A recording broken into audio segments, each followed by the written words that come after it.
अभी तक आपने जो है विधायकों के जो है अधिवेशन देखे, पर कुछ दिन के बाद जो है नागपुर में पत्रकार का जो है महाअधिवेशन होने वाला है। आइए आयोजककर्ता से जानेंगे किस संस्था के द्वारा जो अधिवेशन किया जा रहा है और लगभग कितने पत्रकारों की उपस्थिति होंगी और कहाँ पे जगह उन्होंने निर्धारित की है। क्या बोलेंगे निशांत भाई, काफी बार हमने देखा कि विधायकों के जो है अधिवेशन होते, तो इस बार हमको पता चला कि पत्रकारों के भी अधिवेशन होने जा रहे हैं नागपुर में। इसकी पूरी जानकारी दीजिए, क्या बताएंगे। 17 और 18 जून को नागपुर में हम लोग भारतीय पत्रकार अधिवेशन 2024 का आयोजन किया है। वर्किंग जर्नलिस्ट यूनियन महाराष्ट्र की ओर से यह आयोजन है।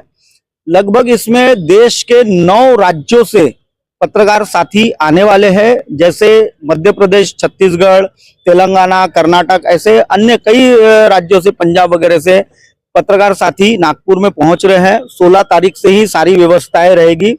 17 और 18 को हमारा जो अधिवेशन है उसमें 2 दिवसीय कार्यक्रम रखा गया है। पत्रकारों की दशा, यानी आज पिछले 10 सालों में क्या दशा रही पत्रकारों की, इस पर उस अधिवेशन में मंथन होगा अध्यक्ष के सामने।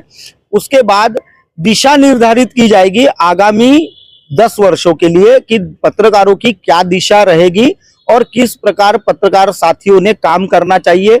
पत्रकारिता की जिस प्रकार से जो नेशनल मीडिया है या बाकी जो मीडिया है, जिसमें मैं सभी जितने भी यूट्यूब के जो चैनल है इनको काफी बधाई देता हूं, क्योंकि उन्हीं की वजह से, यूट्यूब चैनलों की वजह से ही नरेंद्र मोदी का पर्दाफाश हो पाया। क्योंकि जितने भी नेशनल मीडिया है वह तो नरेंद्र मोदी की वाहवाही बताते थे, लेकिन यूट्यूबों ने, चैनल वालों ने, सबने मिलकर सोशल मीडिया पर उनसे बेनकाब किया, जिसके वजह से वो 400 पार नहीं कर पाए। नहीं तो जिस प्रकार से नेशनल मीडिया मोदी के बारे में बता रहे थे, देश के प्रधानमंत्री के बारे में बता रहे थे कि वो 400 पार कर जाएंगे, उसे रोक दिया गया।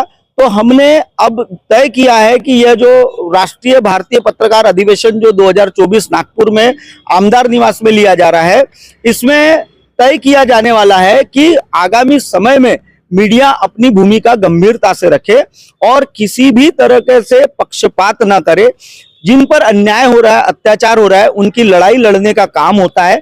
अगर कोई नेता नहीं सुन रहा है, कोई अधिकारी नहीं सुन रहा है, वो कोर्ट जाने के पहले आम आदमी जो होता है वो पहले पत्रकार के पास आता है, क्योंकि पत्रकार इस देश का चौथा स्तंभ है, जो लोकतंत्र है उसका चौथा पैर है। तो चौथा पैर मजबूत अगर रहेगा, मजबूती से खड़ा रहेगा, तो ही जाकर इस देश का भविष्य सुधर पाएगा। नहीं तो देश किसी न समय यह कभी न कभी, जैसा ईस्ट इंडिया कंपनी ने इस पर कब्जा कर दिया था, वैसे ही कब्जे की तैयारियां शुरू हो चुकी है। तो हम चाहते हैं कि हमारे देश भर के पत्रकार साथी आपस में एकजुट जुड़ जाए। यानी तेलंगाना की अगर कोई महत्वपूर्ण खबर है तो वह महाराष्ट्र में भी अगर उसके इम्पैक्ट होने, तो वो उनके साथ संपर्क करे। और ये जो संपर्क का आदान प्रदान है, देश के तमाम पत्रकार साथी उस जगह पहुंचकर अपना मार्गदर्शन करेंगे और आगामी समय के लिए नीतियां बनाएंगे।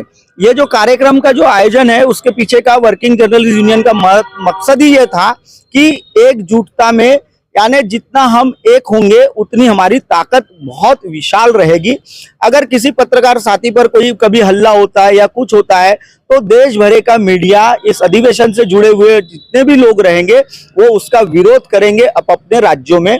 और महाराष्ट्र में तो लगभग हम 4000 पत्रकार साथियों के साथ मौजूद है। आज हमारी यूनियन में 4000 पत्रकार साथी जो है वो मेंबर है और उसका मैं नेतृत्व करता हूं। पिछले 16 साल से यह यूनियन का मैं नेतृत्व कर रहा हूं अध्यक्ष के तौर पर। इसका जब मुझे कार्यकाल, पहली बार मैंने जब 2010 में चुनाव लड़ा था, उसके बाद 5 साल बाद जब चुनाव हुआ, तो उस चुनाव में मैं निर्विरोध चुन के आया था। ऐसे 3 दफा अभी तक के मैं निर्विरोध चुन के आया हूं। 1 दफा मैंने चुनाव लड़कर इसको यूनियन का अध्यक्ष बना था। तो हम चाहते हैं कि देश का जो मीडिया है वह एकजुट हो जाए और न्याय दिलाने का जो काम होता है, जिस पर अन्याय होता है, अत्याचार होता है, उसी के लिए एक गंभीर भूमिका निभाए।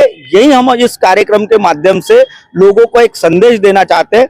और एक आपको बता दूं कि ये जो हमारा जो कार्यक्रम है, जो भारतीय पत्रकार अधिवेशन 2024 का आयोजन है, इसमें किसी भी बड़े राजनेता की या छोटे मोटे नेताओं की शिरकत नहीं है। इसमें केवल पत्रकार ही मंच पर होंगे और जो ऑडियंस में बैठे लोग होंगे वो भी पत्रकार ही होंगे। उसमें इक्का दुक्का जिन्होंने कोरोना काल में किसी उद्योगपति ने, किसी सामाजिक कार्यकर्ता ने या किसी भी तरह के व्यक्ति ने अगर कोरोना काल में बहुत अच्छा कार्य किया होगा, लोगों की मदद की होगी, फिर वो आर्थिक हो या खाद्य सामग्री की हो, तो ऐसे लोगों को हम उसमें सम्मानित भी करने वाले हैं। तो इसमें इक्का दुक्का लोग ही आपको गैर पत्रकार दिखेंगे इस अधिवेशन के कार्यक्रम में, जिन्हें सम्मान दिया जाने वाला है, लेकिन बाकी तो हर एक व्यक्ति आपको केवल पत्रकार ही दिखेगा।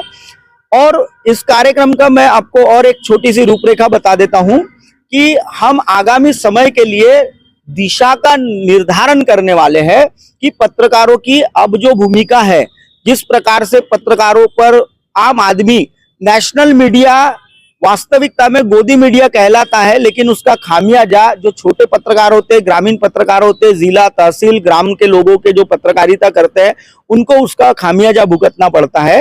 तो हम इस पत्रकारिता के अधिवेशन में उस चीज को हम दूरदृष्टिता रखकर हम दिशा निर्धारित करने वाले हैं। और उसका एक विजन ये हमने बनाया हुआ है कि आगामी समय में पत्रकारों के तरफ जो देखने का लोगों का नजरिया है, वह बदलवाना बहुत अनिवार्य हो चुका है। और इसी को लेकर हम अब हमारा यूनियन और हमारा राष्ट्रीय स्तर का जो संगठन है वह काम करेगा। और जितने भी तमाम देश भर से जो साथी आने वाले हैं और राज्य के और जो पत्रकार है जो यूनियन के मेंबर नहीं है, उसी कार्यक्रम स्थल पर उनका सभासद फॉर्म भरा जाएगा और उन्हें तत्काल उनका आई कार्ड भी जारी किया जाएगा। यह भी हमने इस कार्यक्रम में पूरी व्यवस्था करके रखी है। 2 दिवसीय चलने वाला कार्यक्रम है। 16 तारीख से ही इस कार्यक्रम की पूरी व्यवस्था की गई है। आमदार निवास में हॉल की व्यवस्था की गई है, कमरों की व्यवस्था की गई है। साथ ही साथ वहां उस जगह जो कैंटीन है, जो डायमंड कैंटीन वाला है, उन्हें हमने कॉन्ट्रैक्ट दिया हुआ है। और यह सारा जो काम है यह इंडिविजुअली यूनियन अपने खुद के पैसों से कर रही है, क्योंकि सभासद हमारे इतने हैं कि अगर 200 रुपए भी अगर हमारे सभासदों ने इस कार्यक्रम को सहयोग राशि भिजवाई है तो उसी से यह पूरा कार्यक्रम का आयोजन होता है। तो हम ये खुला तौर पर एक जो मंच हम खड़ा कर रहे हैं वह सीधा पत्रकारों की शक्ति का मंच है। सभी पत्रकारों का आह्वान करेंगे आप? सभी पत्रकारों को मेरा आह्वान है कि इस कार्यक्रम में बहुत संख्या में उपस्थित रहे। हमने हर राज्य के हर जिला स्तर पर पत्रिकाएं भिजवाई है और वहां के सभी पत्रकार साथी इस कार्यक्रम को आए। हमने बहुत बड़ी भव्य व्यवस्था की हुई है और इस कार्यक्रम से दशा और दिशा के मंथन में सहभागी होकर आगामी 10 वर्षों की दिशा को निर्धारित करे और पत्रकार साथी अपनी जो ताकत है वो एकजुटता दिखाए। यही हम इस कार्यक्रम के माध्यम से मैं पत्रकारों को आह्वान करता हूं। यही जो पूरा अभी जो आपने वीडियो देखा है, इस वीडियो में मैं यही बताना चाहूंगा कि यही जो वीडियो है यह हमारी पत्रिका का प्रारूप भी है। आप इस वीडियो के माध्यम से ही आप समझिए, अगर आपके पास पत्रिका नहीं पहुंची हो या कोई हमारे यूनियन के पदाधिकारियों को मैसेज नहीं पहुंचा है, तो इस वीडियो के माध्यम से भी आप उसको आमंत्रण पत्रिका ही समझकर आप उस कार्यक्रम में सहभागी हो सकते हैं। जय पत्रकार साथियों। तो देखिए, आपने इस तरह जो है नागपुर में जो है 2 दिन का लगभग जो है महाअधिवेशन पत्रकार का होने जा रहा है। आपने देखा था कि हर बार जो विधायकों का जो है अधिवेशन होता था, पर इस बार जो है पत्रकारों का महाअधिवेशन होने वाला है। और पत्रकार ने आना चाहिए, इसलिए आना चाहिए, जुड़ना इसलिए चाहिए कि संगठन जब तक नहीं रहेगा तब तक अपना जो पत्रकार जो है संगठन मजबूत नहीं होगा। काफी आपने देखे कि पत्रकारों के ऊपर हमले होते हैं, काफी पत्रकारों को बदनाम किया जाता है। कहीं ना कहीं जो है पत्रकार ने एक साथ रहकर, एकजुट रहकर कार्य करना चाहिए और संगठन को अपना बढ़ावा करना चाहिए। तो 2 दिन का जो अधिवेशन है, महाअधिवेशन, वहां पे जो नागपुर में जो है इन्होंने जो है आह्वान किया सभी पत्रकार बंधुओं को, गोंदिया, भंडारा, अदर राज्य के पूरे जितने भी भारत देश में पत्रकार है, उनका जो कार्यक्रम बड़े लेवल पर पैमाने में किया जा रहा है। तो सभी पत्रकार बंधुओं को आह्वान किया है। मैं लिल्लारे, कुछ बात मीडिया, गोंदिया।